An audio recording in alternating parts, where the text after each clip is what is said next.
একজন মানুষের ইগো যে দেশ এবং দলকে ধ্বংস করতে পারে, সাবেক প্রধানমন্ত্রী শেখ হাসিনা তার প্রমাণ বলে মন্তব্য করেছেন সাবেক স্বরাষ্ট্র প্রতিমন্ত্রী তানজিব আহমেদ সুহেল তাজ।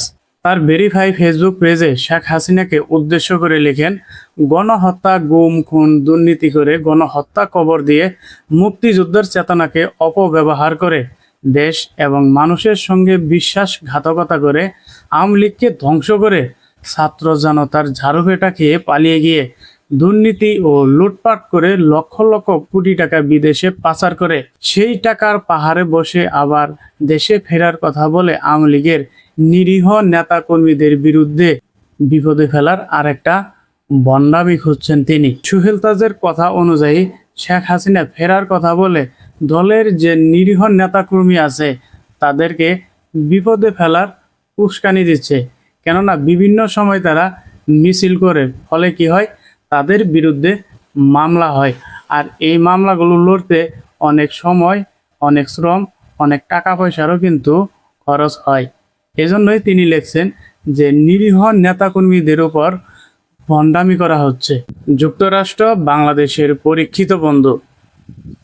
বাংলাদেশ ও যুক্তরাষ্ট্রের সম্পর্ক দীর্ঘদিন এবং যুক্তরাষ্ট্র বাংলাদেশের একটি পরীক্ষিত বন্ধু বলে মন্তব্য করেছেন জাতীয় সংসদের বিরোধী দলীয় নেতা ডক্টর শফিকুর রহমান।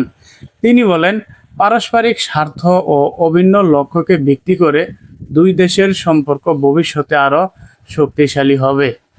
শনিবার 4 জুলাই জাতীয় সংসদের দক্ষিণ প্লাজায় মার্কিন দূতাবাস আয়োজিত যুক্তরাষ্ট্রের 250 বছর স্বাধীনতা উদযাপন উপলক্ষে বিশেষ অতিথি হিসাবে এই বক্তব্য রাখেন বিরোধী দলীয় নেতা ডক্টর শফিকুর রহমান।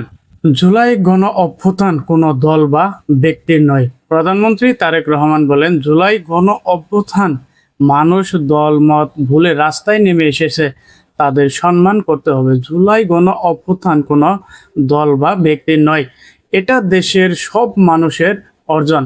জুলাই আন্দোলন নিহতদের স্মরণে রাজধানীর চিনমতির সম্মেলনকে কেন্দ্র করে জাতীয় সম্মেলনে দেওয়া বক্তৃতায় তিনি এসব কথা বলেন। প্রধানমন্ত্রী তারেক রহমান বলেন, জুলাই এত মানুষই জীবন দিয়েছে, তাদের লক্ষ্য ছিল দেশের পরিবর্তন। যারা মানুষকে হত্যা করেছে তাদের বিচার হবে এদেশের আইন অনুযায়ী। স্বৈরাচার যেমন বিচারের নামে অবিচার করছে, আমরা যেন বিচারের নামে কোনো অন্যায় অত্যাচার না করি। সেজন্য খেয়াল রাখতে হবে, প্রয়োজনে সময় লাগবে, তবুও আইন অনুযায়ী যেন সঠিক বিচার হয়। এমনভাবে দেশ গড়তে চাই যেখানে মানুষ তার ন্যায্য অধিকার পাবে, যেখানে সবার জন্য রাষ্ট্র হবে নিরাপদ। এই ছিল সংক্ষিপ্ত আজকের আপডেট।